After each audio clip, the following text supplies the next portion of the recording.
Cachaça, and there's a gentleman there holding a telephone videoing me. He's actually the producer of our product. Marcus and his family have been making our Cachaça in Brazil for 130 years, and we launched in the UK and in Europe about 2 years ago now.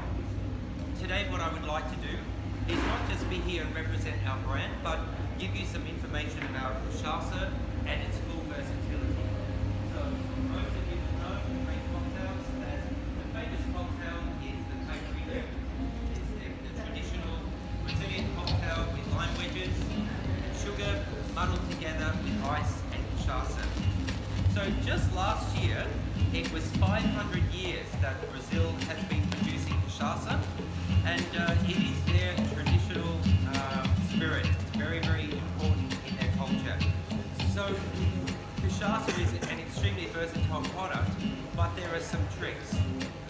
Firstly, the production laws for Cachaça state that a Cachaça producer must only use sugarcane juice. So it's not like rum, where they're fermenting the byproduct of the sugarcane, which is the molasses, but Cachaça can only be made using pure sugarcane juice. So I want you to put your wine knowledge hat on now and think about this. A really good wine has to be made from grapes grown in great conditions. So now think of that and translate this to sugarcane for Cachaça. So Minas Gerais is a region in Brazil which is actually the most famous part of Brazil for Cachaça production, and this is to do with the climate, the soil, the altitude, and the whole terroir. So we're very lucky where Marcus's family have our estate and their farm. It is the best region in Brazil to grow sugarcane, and therefore our sugarcane is like twice the height of me. Very tall, robust, and full of flavour. So it's the best region in Brazil to grow the sugarcane to make Cachaça. So Brazilians love Minas Gerais for the tradition that it represents, not just with Cachaça, but really good food as well, because the soil is great. So any crop-based production is excellent results from this region. So what I'm going to do today is I have two drinks for you. One is a straight up spirit mixer drink, and the other one is a sweeter cocktail. And this summer in your bar, or restaurant, you don't just have to make a caipirinha. We'd like you to maybe think of Cachaça in a more versatile way. So Cachaça can mix with soft drinks, but not always to great success. We're really lucky in this era. We've got a lot of soft drinks that include natural ingredients, a lot of sparkling drinks like elderflower sparkling water, real lemon juice lemonades like a Sicilian lemonade. These products can mix very well with a Cachaça, just straight up like you would make a gin and tonic. So I've got a ginger beer and Cachaça ZECA, and also here I'll make some more as well for you all to try. A cocktail made by a very famous guy in London called Miles Cunliffe. He's a fantastic mixologist. He developed this cocktail, which is condensed milk, excuse my mess here, mango puree from the amazing product. This one is of course from a beer tender, with Dave over here representing the company today. Lemon juice and Cachaça, of course, and topped up with some spice like nutmeg or cinnamon. So that's there for you to try as well. I want to go back to the production of Cachaça. So I said the quality of the sugarcane crop is very important for the outcome of the product. And a Cachaça producer cannot use colorings, flavorings, or any additives. So what we have is something that is very pliable to the flavors that you add to it. So these days, gin is very popular globally. In the UK, we have a new gin opening up every week. And the idea of the gin is the producer has a special collection of botanicals that make their gin unique. With Cachaça, we're not allowed to add anything. So it's very important that we understand how Cachaça works. Cachaça enhances the flavors that you mix with it. So if you want to add strawberry, passion fruit, whatever it may be, it's going to magnify those flavors. So this will give you hopefully a little bit of insight into how to use Cachaça. Now, I mentioned earlier, the gentleman here, Marcos, his family have been making our Cachaça for 130 years, for 4 generations. And ZECA is the name of his grandfather. And I want to tell you something. We designed this new label in preparation to launch in Europe about 3 years ago now. One of the things that was important to us is we included this color purple, just to give you a little bit of interesting fact, hopefully. The region, Minas Gerais, is very famous for the semi-precious stone amethyst, which you know is purple. And the other thing you might see if you look closely at a bottle is the anteater. Where we have our land, it's surrounded by forest, and we no longer have any cattle on our land because the farm is 100% designated for Cachaça production now. So we have more and more animals coming down onto our land, and we take really good care of them. The anteater is called the tamandua, that's its indigenous name in Brazil. In the evening, they come down onto our sugarcane crops. They move through the sugarcane crops in the night, and they do a very, very good job for us because they eat all the bugs.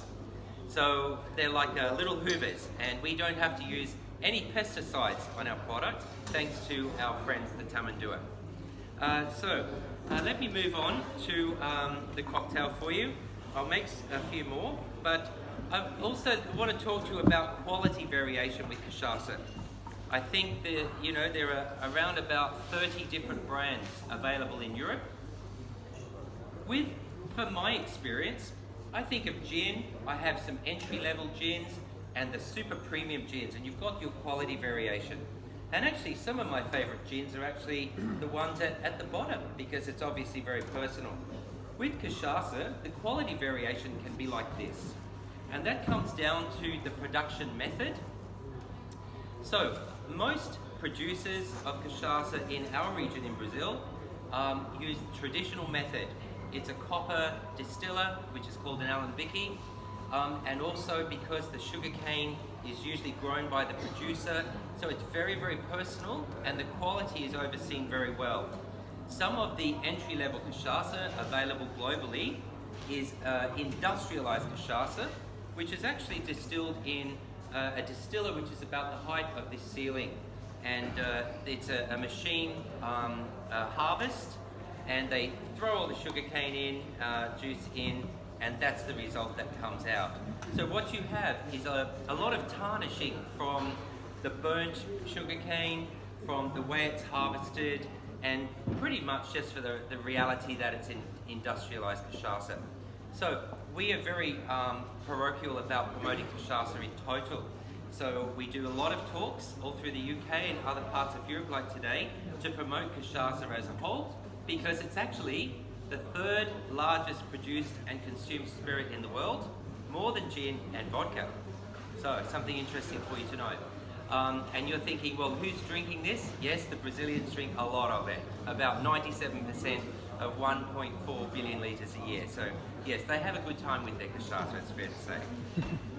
So I'd like to thank Peter and the team here at Horeca Total, and I know I don't pronounce that name very well. Excuse my bad pronunciation. But we believe that being exposed to new concepts with drinks is really the way forward, because our culture these days, whether it be Belgium, America, Australia, as I am, or the UK, people are really fascinated by the idea of where does the product come from? Who is making the product? How is it made? What's the producer's name? And this is a great time for us to be in the industry that we're in, because the consumer fascination with producers is really, really great, and it's growing all the time. So it's wonderful to have in your bar or your restaurant with all your bottles lined up. It's great to be able to say that you know who the producer is, or you know where the sugarcane comes from to make this product, because the clients, our guests at our restaurants and bars, they're really fascinated by this, and therefore they won't mind paying a few extra euros for a cocktail if they really see that the connection that you personally have with a product. So that's why we're really grateful Peter has put the event on today, and we thank you very much for being here. And I better get to work and make some more cocktails and stop talking. Yeah. Thanks for coming. Thank you. Thank you. Thank you.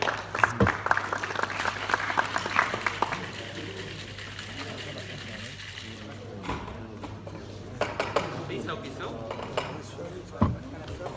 Yeah,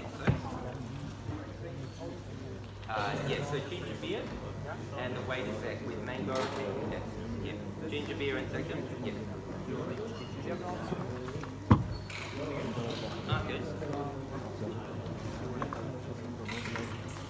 Het is met ginger, dat is van de tweede maand.